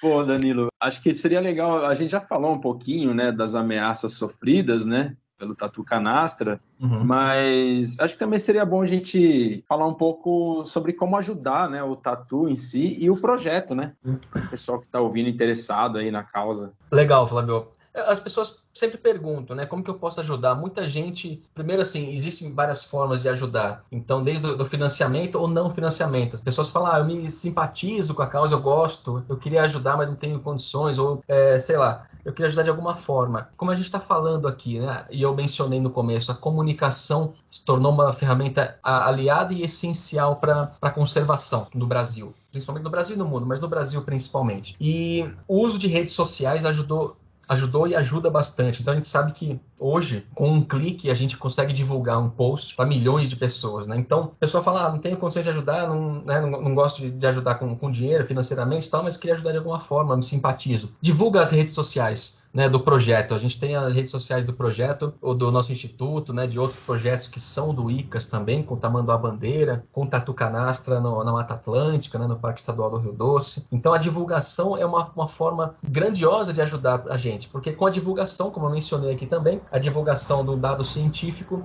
ajudou a gente a ter um documentário, por exemplo, a respeito da espécie e das nossas ações de conservação para a espécie. Então, através de rede social, você pode ajudar bastante compartilhando.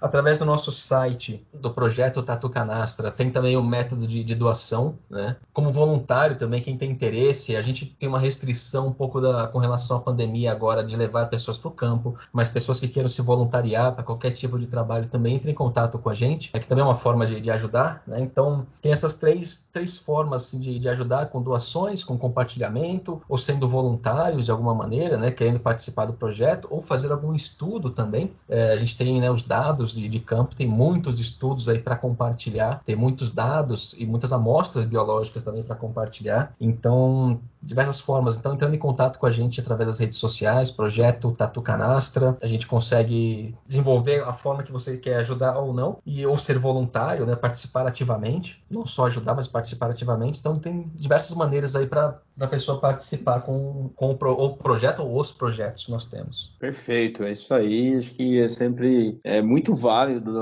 dar um apoio para um projeto tão bacana como esse e que o pessoal leva tão a sério, né, a causa. Fica a dica aí para quem estiver interessado em dar uma força. Bom, o Danilo comentou, né, sobre a questão das ameaças, né, sofridas aí pelos tatus canastras, que são muitas, né? Não somente a questão antrópica de perda de hábitats, né, desmatamento, queimadas, enfim, quanto também pressões de caça, né? E uma questão que eu queria levantar também seria os atropelamentos, né? Já que o Danilo também mencionou que os tatus não enxergam muito bem, né? Como que esses atropelamentos influenciam aí na vida dos tatus, Danilo? Vocês têm algum dado sobre isso? É uma ameaça relevante para a espécie? Susan, ótima pergunta, porque a gente tem também, em paralelo a isso, primeiro, antes que o pessoal me mate, tem o pessoal que trabalha com coexistência, com dimensões humanas, que é a Mariana Catapani, que coordena essa parte no projeto. Então, cada hora que eu falo um termo, e sempre sou eu o primeiro a falar termos assim errados ou na mídia social, eu sempre eu sou a comissão de frente que toma na cabeça, mas ela falou que eu não posso falar mais atropelamentos, são colisões, porque atropelamentos a gente acaba culpando as pessoas que não atropelam de propósito, né? Então, são colisões de fauna. Bom, já aliviei a minha barra aqui nesse, pelo menos. Então a gente... Colisões de fauna. Colisão com fauna, na verdade, né? Com fauna. De fauna seriam animais se trombando, né? Atropelando não, colidindo. Colisão com fauna. Na verdade, assim, tem um impacto muito grande porque tem aquela coisa, aquela questão de já ser um animal naturalmente raro, né? A densidade é muito baixa, extremamente baixa quando comparada com qualquer outro mamífero. Usa uma área de vida muito grande e, consequentemente, a reprodução desse animal é muito lenta, demorada, né? Demora de 7 a 9 anos. Então, um indivíduo que seja atropelado e seja retirado dessa população já tem um impacto enorme para aquela população, né? Para o estabelecimento ou para o restabelecimento da população. Mas não só isso, assim, como consequência, para a gente ter uma ideia que você mencionou, essa questão da característica do animal de enxergar pouco, né? Na verdade, eles têm visão muito pobre, tanto o tamanduá, preguiça e os tatus. Então, eles têm como principal sentido o olfato, que serve como guia, né, para se localizarem, e a audição, que é boa, não é das melhores, mas é boa, mas o olfato é o principal. Mas uma coisa que levou a gente a criar um outro projeto, né, eu falo a gente, eu me coloco no meio, mas quem cria é o Arnaud, o nosso coordenador. É o projeto Bandeiras e Rodovias, que faz parte do Instituto de Conservação de Animais Silvestres, o ICAS, né, do qual eu sou membro, pesquisador associado também. A gente, quando foi expandir o estudo do tatu canastra no Cerrado, para tentar mapear o tatu canastra no Cerrado, frequentando as rodovias do Mato Grosso do Sul, umas 3 principais rodovias, a gente viu, e ainda vê, infelizmente, uma enorme quantidade de tamanduás bandeiras. Para vocês terem uma ideia, o projeto não existia ainda, foi criado por conta desse número, e em um ano tinha um registro aí de mais de 400 indivíduos atropelados, só tamanduá bandeira. Então é a terceira espécie mais atropelada no Mato Grosso do Sul, nas rodovias do Mato Grosso do Sul. Atropelada não, colisão com fauna, corrigindo, que estão aí no índice. Então, primeiro é cachorro do mato, depois o tatu-peba e o terceiro tamanduá bandeira. Então, também, por quê? São espécies que enxergam muito pouco, tem um hábito crepuscular e noturno, como o tatu canastro, né? O tatu canastro é mais noturno, mas também pode ser visto aí à tardezinha. E aí acabam cruzando rodovias e são espécies que não têm aquele que a gente chama de tapeto lustro, né? Que é aquela região no olho que brilha com a luz. Então são espécies escuras que não têm esse brilho nos olhos e que, quando cruzam uma rodovia que é mal sinalizada, como é o caso das que ocorrem no Mato Grosso do Sul, na sua grande maioria, ou não tem sinalização, a pessoa acaba vendo o animal muito em cima e acaba acontecendo a colisão. E até acidentes seríssimos com pessoas, né? Que é outro fator também que tem uma discussão muito grande em cima disso, que é um animal grande, pesado e tal. Então, esse fator do atropelamento, tanto para o tamanduá bandeira quanto para o tatu canastra, é extremamente impactante. A gente acaba falando que as rodovias acabam sendo um funil, né? Acaba drenando aí espécies muito rapidamente, tão rapidamente que não dá tempo delas se recomporem, né? Então, as colisões aí acabam tendo um número muito grande de colisões com fauna de maneira geral e acaba impactando populações locais ali e contribuindo com a extinção da espécie. A gente tem um trabalho, se não me engano, foram 7 indivíduos registrados, mas a gente tem também um outro problema com relação aos dados, né? A gente não pode falar que foram só 6 ou 7 indivíduos registrados atropelados. A gente tem outro problema também, que é a questão da alimentação da carne de caça. Então, por exemplo, pessoas que veem antas, alguns animais atropelados que fazem parte da caça para alimentação, quando o animal é recém-atropelado, as pessoas levam o animal embora, levam a carcaça embora ou acabam tirando, peças ali e tal, jogando a carcaça fora para outro lado, locais que a gente não consegue ver na rodovia.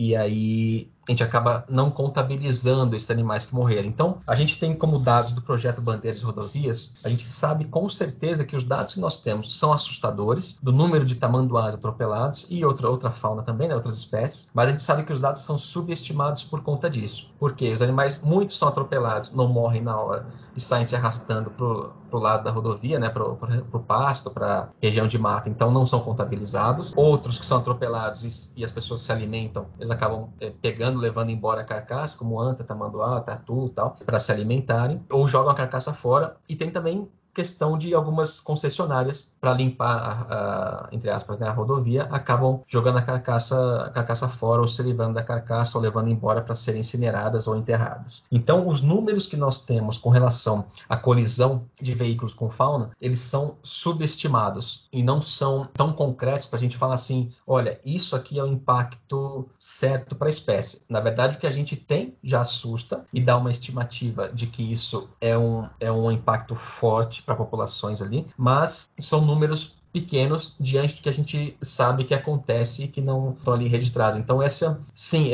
principalmente para o tatu canastra, que é uma espécie rara, demora para reproduzir e demora para atingir a maturidade sexual. Então, respondendo a sua pergunta, o atropelamento é com certeza uma das principais causas de extinção, ou que leva a populações a declínio em determinadas regiões que existem rodovias, como no Mato Grosso do Sul, cortando o cerrado, e que com certeza animais vão passar e vão ser atropelados, né? Porque outra coisa também que a gente tem com relação ao estudo do tamanduá-bandeira é que muitos animais não cruzam rodovia, e os que não estão acostumados a cruzar, quando cruzam, morrem atropelados. Tem os animais que cruzam constantemente, e que uma hora ou outra são atropelados, mas os que não cruzam, quando resolvem cruzar, cruzam sem, entre aspas, sem conhecer, né, e acabam morrendo atropelados. Então, o que acontece com o tatu canastra também. Nossa, que triste, né?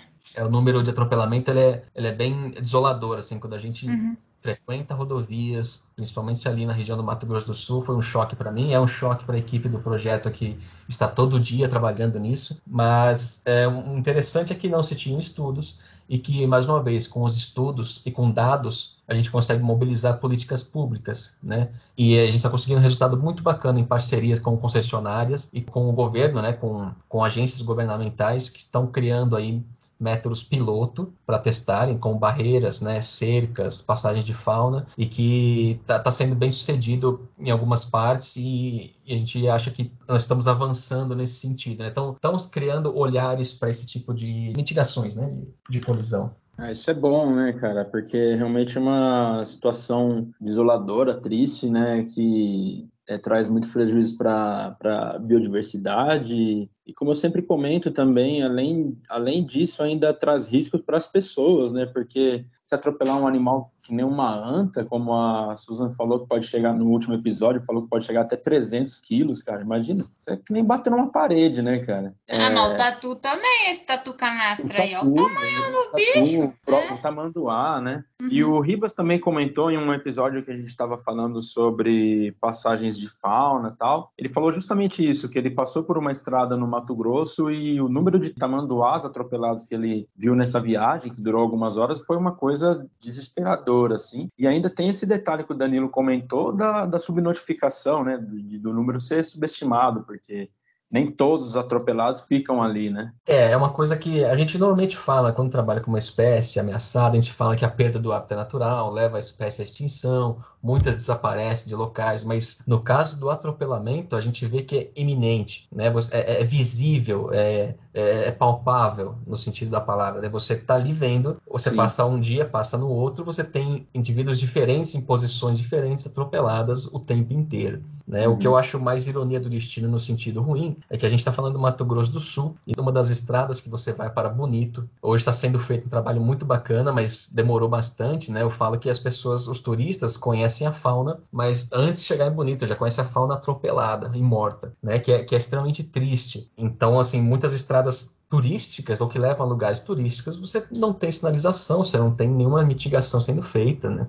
Mas isso são coisas que estão caminhando para o bom sentido, e eu acho que é um resultado bacana dos estudos, do projeto, da ciência, né? Uma comemoração para a ciência. Está sendo feita em parceria também com os nossos projetos, mas de conseguir alcançar políticas públicas e a gente vê, né, as ações sendo feitas. Isso é uma coisa bacana, que dá uma motivada para estudar e para continuar buscando, né, ações imediatas de conservação.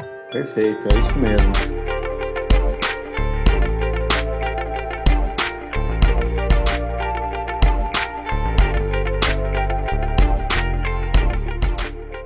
Antes da gente partir para indicações culturais, Danilo, eu queria parabenizar você, todo o pessoal do projeto Tatu Canastra, por toda essa iniciativa de um projeto tirado do zero, aí, de um animal que vocês não tinham tanto conhecimento e tal, por todos as dificuldades, os percalços que se passa num projeto ambiental como esse, e pela insistência, pela persistência. E também, como você bem lembrou, que a gente aqui, falha nossa, não pesquisou a profissão do convidado, a gente deixa os parabéns pelo dia do veterinário aí. A gente está sempre acostumado a receber biólogo aqui, aí no subconsciente a gente fica pensando que é tudo biólogo.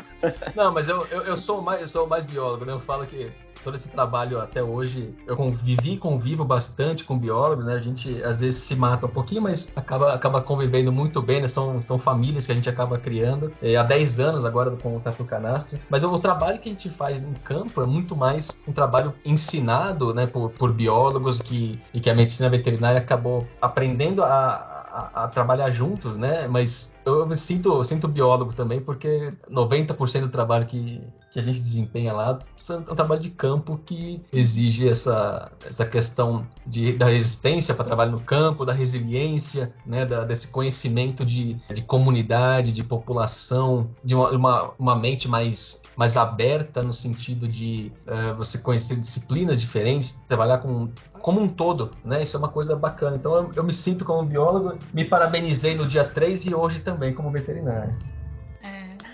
Tá certo, é isso aí. Bom, então, como dito, né? Vamos lá para o nosso momento indicações culturais, onde a gente indica filme, uma série, um livro, um artigo, uma novela, qualquer coisa aí que der na telha, né? Tá. E hoje, bom, eu vou começar que o Aron sempre me acusa de ficar por último aí, ele não tá presente agora, mas aliás, não vou começar não, vou jogar no colo do nosso convidado. Eu tenho a minha aqui anotada, mas vamos deixar para o Danilo começar com as indicações dele. Bom, eu vou tentar fazer relacionado com o projeto. O documentário não vale que eu já falei, né? Eu já fiz um spoiler, né? Eu vou aproveitar, então, como a gente está falando aqui de veterinário, biólogo e tal, nós fomos convidados recentemente por um grupo chamado Brasileirinhos. Eles lançaram alguns vídeos no YouTube com relação aos bichos da semana. Então, é uma equipe, uma banda, na verdade, que fizeram músicas. Eles musicalizaram, é isso que eu posso falar? Musicalizaram vários poemas com animais da nossa fauna. Então tem uma música para o Tatu Canastra, uma música para o Tamanduá-Bandeira, para o Lobo-Guará, tal. Então eles escolheram animais da nossa fauna, então nos convidaram para falar, e eu, óbvio, aceitei, né? Gosto de falar pouco. Eu fui falar sobre o Tamanduá-Bandeira, o Arnon falou sobre o Tatu Canastra, e depois que a gente fala um pouquinho sobre a espécie, sobre o projeto, tem a banda tocando essa música, que é algo mais voltado para um público infantil. Mas o bacana é que exalta, né, a nossa fauna, os animais da nossa fauna, e tem pesquisadores aí no Brasil inteiro falando da espécie especificamente, né? Então eu queria convidá-los, né, no YouTube, vocês digitarem Brasileirinhos Bicho da Semana, vai ter o canal do pessoal aí, que tem as músicas, e vai ter a gente lá também falando do Tatu Canastra e do Tamanduá-Bandeira. E aproveitando, já falando de música, eu sou muito fã, quem me conhece sabe que eu sou muito fã do Zé Cabaleiro. O Zé Cabaleiro lançou a gente pode falar em CD? Era CD, porque acho que ainda tem um CD aqui. Sobre músicas de animais, né? Para público infantil também. São 2 CDs que ele lançou na época, já deve estar nas plataformas digitais hoje em dia, mas também que exaltam e que falam um pouco da nossa fauna e serve também para educação ambiental, para quem tem filhos, sobrinhos, tudo mais. Então vai essa dica aí cultural mais pro público infantil. Boa, muito boa. Pô, que legal esse lance do projeto musical aí, dos brasileirinhos, achei bem interessante. Não ouvi esse último álbum do Zé Cabaleiro, mas vou pegar pra ouvir porque não sou o maior conhecedor dele, mas gosto de algumas músicas, sim. Então foram indicações legais. Só lembrando que o CD chama Zoró, Z-O-R-O com acento, Zoró. Tem 2 volumes. Legal. Resgatei aqui. Boa. Bom, então para não ficar por último, né, agora sim, vou deixar a Susan por último dessa vez. Eu quero indicar uma página do Instagram de ciência.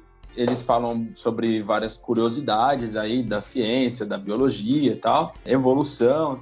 É uma página com conteúdo muito bacana, chama Pense Ciência, e eu estou indicando essa página por 2 motivos. Primeiro, porque eles realmente têm um conteúdo muito legal que vale a pena seguir. E segundo, porque eles tinham uma base de mais ou menos 30 mil seguidores, mas infelizmente tiveram o perfil deles hackeado e perderam todos aqueles seguidores, todo o conteúdo que eles tinham e tal, e decidiram começar do zero, né? E aí hoje eles chegaram aos primeiros 1.000 seguidores, né? Os primeiros da segunda página deles, né? Então acho que assim, vale a pena seguir pelo conteúdo que eles produzem e para dar uma força pra galera também, porque eu honestamente, se hackeassem a página nossa, não sei qual ânimo eu teria para começar do zero de novo, viu? Eu vi essa questão do Pense Ciência, né, que eles chegaram a 1.000 hoje, muito interessante. Puxa, triste, né?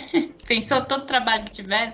E a gente já compartilhou várias matérias deles. Os posts são muito bons mesmo. Eles trazem muita coisa legal. Eu acho que é uma boa indicação. Hoje eu quero indicar o Fauna News. Não sei se vocês conhecem. É uma iniciativa que começou como um blog. Hoje tem sites, redes sociais que trazem notícias e matérias, principalmente focadas na questão do tráfico de animais, mas também da fauna em geral. Então, para quem gosta, né, de saber um pouquinho mais do que está acontecendo com a nossa fauna aí, eu acho que é uma boa alternativa o Fauna News. E tem um lance bem legal também, lá no site deles você pode se cadastrar. E aí você recebe tanto as notícias, as matérias e tudo mais pelo WhatsApp. Eu achei isso fantástico, um recurso super interessante, né? Que você pode, todo dia eles te mandam uma notícia, uma matéria relacionada à fauna. E eu achei interessantíssimo. Até as matérias de entomologia são fantásticas. Aquela que eu te mandei, Flávio, das aranhas, também é de lá. Muito bom, eu acho que vale a pena para quem gosta de acompanhar, para quem gosta de animais, para quem tenta ir lutar contra o tráfico também. Eles dão muitas informações, muitas vezes a gente não sabe o que está acontecendo por aí. Eles trazem muito esse panorama da fauna mesmo, né? E essa é a minha indicação de hoje, Fauna News. Que bacana, que ideia legal deles, né? De usar essa ferramenta. Bem interessante mesmo. Essa matéria que você me mandou, muito boa, bem legal mesmo. Uhum. E, pô, bacana. Vamos deixar como de costume tudo aí na descrição do episódio para quem tiver interessado, quem gostar das nossas indicações, é só dar uma olhada aí na descrição e seguir o link. Certo. Bom, então é isso. Não teria como finalizar esse episódio sem antes dizer o nosso muitíssimo obrigado ao Danilo. Dizer que foi um episódio fantástico, foi super divertido de conversar aqui. Não tem nem palavras para agradecer, para parabenizar por todo o trabalho desempenhado pelo projeto e desejar sempre muito sucesso no decorrer aí do projeto Tatu Canastra e outros projetos que tiverem envolvidos, né? E, claro, pode contar sempre com a gente aqui, no que depender da gente com divulgação, o que a gente puder ajudar. As portas estão sempre abertas. Eu vou na onda do Flávio. Danilo, muito obrigada. Adorei te conhecer, né? Mesmo que virtualmente. Foi um prazer te receber aqui no nosso Build Podcast. Foi muito bom mesmo. E, nossa, a gente só tem a agradecer e realmente...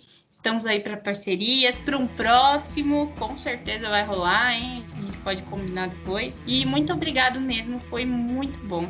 Gente, eu que agradeço mais uma vez o convite, né, por vocês terem encontrado o projeto e ter me convidado para falar um pouquinho sobre uma espécie que eu sou suspeito para falar, né? Gosto bastante e trabalho algum tempo com toda essa equipe do ICAS, e eu queria agradecer, então, um prazer enorme participar. Eu falei que eu adoro, além de adorar falar, adoro participar também, ouço vocês, né? Vou estar no campo ouvindo também esse episódio. Então, obrigado Flávio, Aronson, Luiz, Susan, pelo convite, pela consideração, pela credibilidade confiada às nossas ações e projetos, pela oportunidade de divulgação, que é extremamente importante, não só para o meio, né, da área, mas sei que tem muita gente que não é da área que escuta o podcast. E aproveitando, pessoal, baixe o podcast nas melhores plataformas digitais, né? Deem um like, divulguem bastante, que meio ambiente, conservação, biologia, muita gente gosta de escutar, né, histórias, fatos interessantes sobre animais, então isso ajuda bastante o pesquisador, ajuda bastante a ciência e conservação. Então, meu muito obrigado mais uma vez a todos pelo convite e aos ouvintes,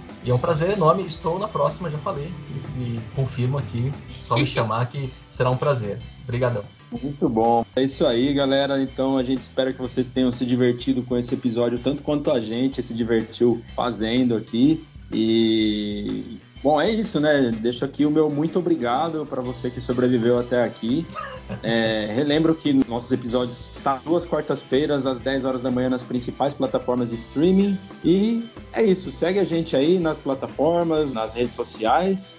Deixe seu feedback aí para dizer pra gente o que a gente pode melhorar, o que tá legal, o que não tá. É sempre importante pra gente. Valeu, galera. Um abraço a todos e até mais. Feliz dia do veterinário. Valeu, obrigado.